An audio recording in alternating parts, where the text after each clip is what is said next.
À travers l'Espagne et le Portugal, il serpente sur près de 1080 km.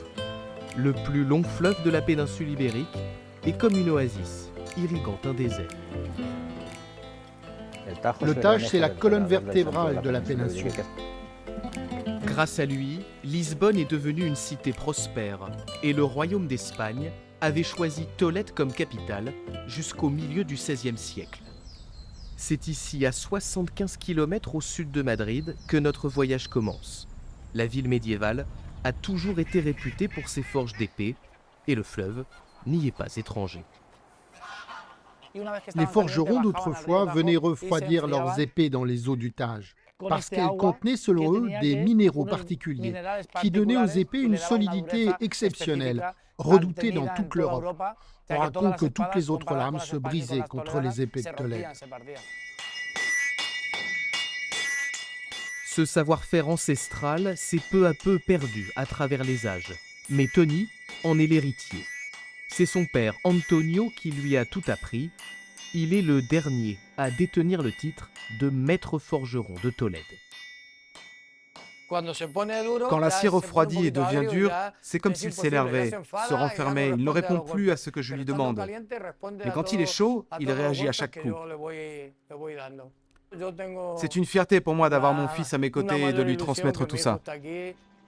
Et lorsque les marteaux se taisent, Tony fait parler toute sa dextérité pour une étape primordiale et spectaculaire. Là, on va procéder au refroidissement de la lame. En la plongeant dans l'huile, elle va passer de 900 à 40-50 degrés. Certaines épées nécessitent plusieurs semaines de travail.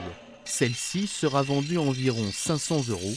Si les techniques n'ont quasiment pas évolué depuis le Moyen-Âge, les principaux clients, eux, ont bien changé. On travaille surtout pour le cinéma, les films. Dans quasiment toutes les séries médiévales qui sont tournées en Espagne, ce sont nos épées que vous voyez. Nous quittons la chaleur de la forge pour nous offrir un grand bol d'air et un frisson, 18 mètres au-dessus du Tage. Tu as peur? Un peu. Ne t'inquiète pas, c'est super fun. Mets les mains ici. Aux portes de la ville, Diego a installé cette tyrolienne qui enjambe le fleuve. Le Tage marque la limite géologique de la ville, qui se trouve sur une colline entourée par l'eau. C'est une ligne de défense supplémentaire, un peu comme une deuxième muraille, qui rendait la ville quasiment impénétrable. D'une rive à l'autre, les 180 mètres se parcourent en 30 secondes. Il faut garder les yeux grands ouverts. Le fleuve a l'air beaucoup plus large et beaucoup plus grand vu d'en haut. Nous suivons le courant. 150 km plus à l'ouest, le Tage prend des allures d'Amazone. C'est sur le bateau de Ruben, guide touristique, que nous allons découvrir le mystère de Guadalperal. Maintenant, nous allons voir un monument mégalithique de plus de 5000 ans. La traversée va être un peu mouvementée, d'accord? Donc accrochez-vous à ce que vous pouvez. Cette berge se mérite. Elle abrite un site funéraire composé de 140 menhirs. C'est une merveille, vraiment impressionnant. Seulement visible après une période de sécheresse, lorsque le niveau de l'eau est suffisamment bas. Normalement, tout ceci est recouvert par l'eau. Regardez ça, on devrait être au milieu du fleuve. C'est fou, hein? Complètement dingue. C'est très beau. Des vestiges du passé ressurgissent, quand d'autres disparaissent à tout jamais, submergés par les flots.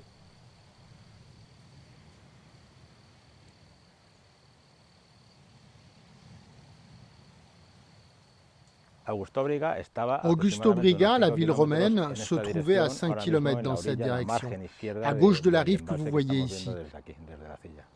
Mais elle a été rayée de la carte après plus de 2000 ans d'histoire. Dans les années 60, le dictateur Franco décide de créer le long du fleuve plusieurs bassins de rétention d'eau, quitte à engloutir des ruines d'une valeur inestimable. Ce qu'ils ont fait, c'est tout simplement détruire la ville à la dynamite avant de dévier le fleuve. Mais heureusement, certains des édifices les plus remarquables, comme ce temple, ont été démontés pierre par pierre et déplacés. La vallée du Tage est un territoire très fertile, où de nombreuses villes ont été fondées par les Romains. Ici, on est en plein dans l'ancienne province qu'ils appelaient la Lusitanie. Miguel Ángel Sánchez est à l'origine d'une association de protection du fleuve. Il tient à nous montrer à quelques kilomètres ce qu'il considère comme un danger pour l'équilibre environnemental. Valdecañas, un barrage gigantesque.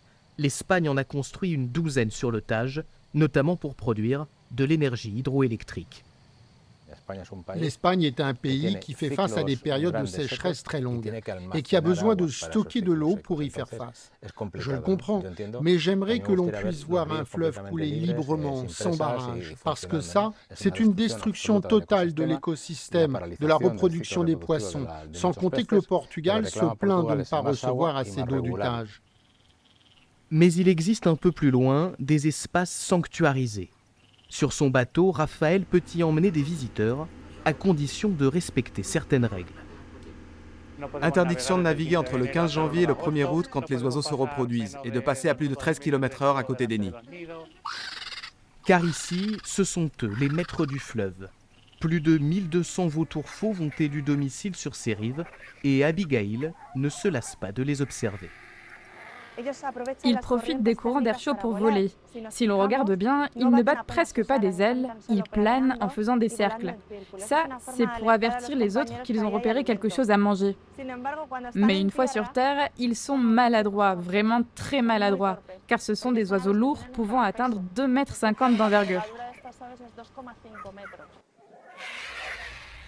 À vol d'oiseau, le Portugal n'est plus très loin. Sur notre route se dresse un magnifique pont romain toujours intact.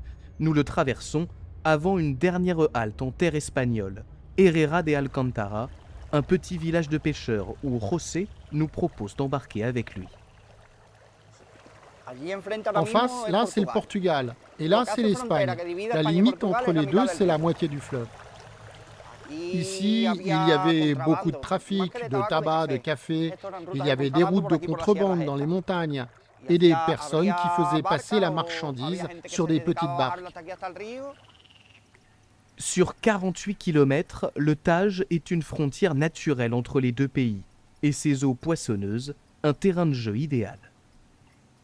Ah, ça bouge. En voilà un autre. Regarde-moi ça, c'est magnifique. Tu viens ici, tu respires de l'air pur, il n'y a rien de plus beau.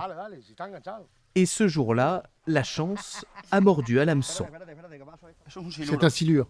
Un silure hispano-portugais. La meilleure partie, c'est la chair du dos, ici et là. Avec un peu d'ail et du persil à la plancha, tu m'en diras des nouvelles. Le Portugal nous tend les bras. Et nous n'avons qu'à suivre le fleuve pour rejoindre sa capitale, Lisbonne.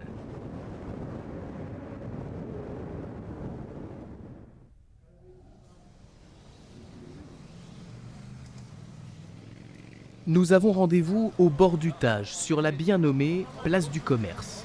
Elliot, guide français, nous replonge 500 ans en arrière, en plein âge d'or. C'était un endroit chaud, hein. C'était l'endroit où on réceptionnait tous les ballots.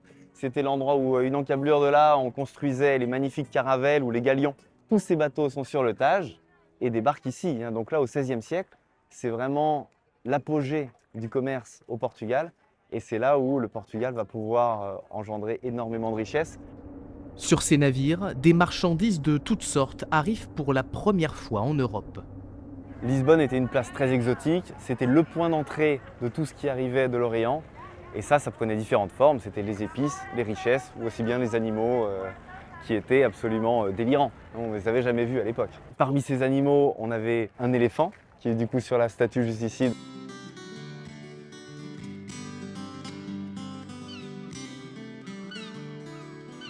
Quelques kilomètres plus loin, le Tage se jette dans l'Atlantique. La tour de Belém, chef-d'œuvre de l'architecture portugaise, protège ce point stratégique. Elle a été construite ici pour pouvoir faire un feu croisé, avec le fort de l'autre côté du Tage. De cette manière, les pirates ne pouvaient pas rentrer dans l'estuaire. Les architectes avaient fait des calculs tellement parfaits qu'il n'y avait pas un seul point du fleuve qui n'était à portée de canon.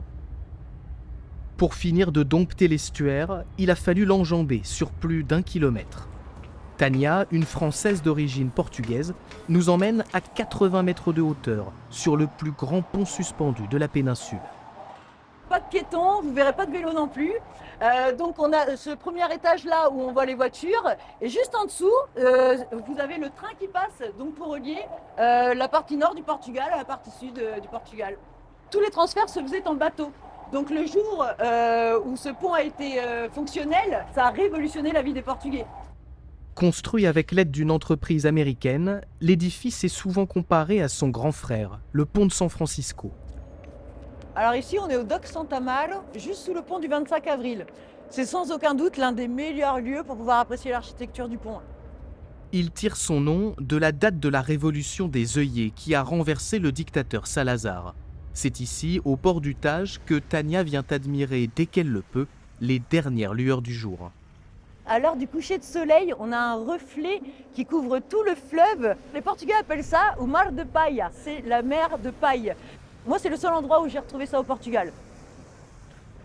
Le Tage, un fleuve doré qui semble vouloir rappeler chaque soir aux Portugais qu'un immense trésor a toujours coulé à leurs pieds.